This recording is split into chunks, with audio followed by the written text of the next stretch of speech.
Hello everyone. आता ह्यांची लुडबुड किचनमध्ये कशासाठी ते तुम्हाला पुढे समजेलच. आज मस्त आमच्याकडे ना जेवणाचा बेत होता, मेजवानी अशी काही होती, कारण आज ना आम्ही भाऊबीजेचा कार्यक्रम ठेवलेला. आता ह्यांना तुम्ही याआधी व्हिडिओमध्ये पाहिलंच आहे. हे आहेत आमचे भाऊजी, म्हणजे दीदीचे पप्पा, आणि हा आहे अल्पेश माझा भाऊ.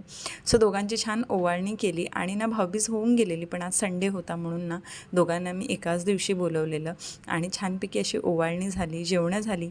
त्यानंतर मग पाहुणेसुद्धा गेले आणि दुपारी छान आराम केला. सो झोपण्यापूर्वीच ना सगळं किचन, भांडी सगळं काही स्वच्छ करून झोपलेले. सो मस्त आराम केला आणि उठल्यावर ना ह्यांची फरमाईश होती की आज वडापाव बनव. म्हणजे आज जेवणाचं कॅन्सल होतं, कारण दुपारचं ना थोडं थोडं खूप काही शिल्लक होतं, म्हणून म्हटलं चला तेच थोडं थोडं खाऊयात आणि वडापाव बनवूयात. सो बटाटे उकडायला ठेवले कुकरला आणि म्हटलं चला ही भांडी लावून घेऊयात, कारण माझ्याकडे ना एवढी सारी भांडी नाही आहेत आणि जेवढी तेवढी होती ना ती आज पूर्णच बाहेर निघालेली, म्हणजे सगळी भांडी घासून झाली असं बोलायला हरकत नाही. सो हा विम लिक्विड आहे ना, मी हा पूर्ण मोठाच आणून ठेवते, कारण मला 1-1.5 महिना मग बघायला लागत नाही. आणि आमच्याकडे नॉनव्हेजची वगैरे भांडी असतात, त्याच्यामुळे ना मला ते बरं पडतं आणि खूप कमी वेळात आपली भांडी घासून होतात आणि स्वच्छसुद्धा निघतात.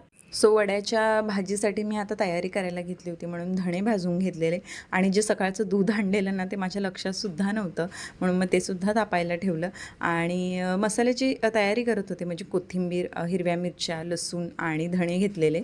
आणि ह्या मिरच्यांमधून बघा तुम्ही किती बी निघालं आहे. म्हणजे मी नेहमी ना वाटणामध्ये किंवा भाजीमध्ये मिरच्या घालायच्या असल्या ना की त्याच्या बिया काढून घेते, कारण ना त्या दाताखाली पण येतात आणि ना त्याच्यामुळे स्टोनचा पण त्रास होण्याची खूप जास्त शक्यता असते.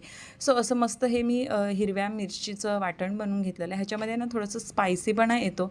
आता खूप जणांना तिखट नाही आवडत, पण आमच्या घरी खूप तिखट खातात आणि त्यातल्या त्यात मला बटाटे वडे ना खूप म्हणजे चांगले जमतात. म्हणजे मी एकदा ट्राय केलेलं आहे तेव्हा छान झालेलं. सो तेव्हापासून मी अशाच पद्धतीने बनवते. आता काहींची पद्धत वेगळी पण असू शकते, म्हणजे काही लोकं एवढ्या मिरच्या नाही घेत, म्हणजे साधी फोडणी देतात. सो छानपैकी असे बटाटे मॅश करून घेतले आणि फोडणी घातली. आणि यांचं असं की चल मी तुला मदत करतो, पण ही मदत नव्हती, नुसती लुडबुड होती आणि कामं वाढवायची एक प्रोसेस चालू होती. सो आता इकडे बटाटे वडे वळवायला घेतले आणि माझ्याकडून एक चुकी झाली, म्हणजे मी तुम्हाला ती टीप देते. माझं काय झालं, मी जेव्हा भाजी होती ना ती गरम गरमच मी त्याचे वडे करून घेतले आणि तळायला घेतले. सो कसं असतं की आपण जेव्हा भाजी आधी बनवून घ्यायची आणि एक ना थंड करत ठेवायचं आणि त्याच्यानंतर ते जे गोळे असतात ना ते वळून थंड करत ठेवले ना की मग आपण जे बेसनामध्ये फेटून तळतो ना तेव्हा वडे अगदी छान होतात. सो ही एक टीप.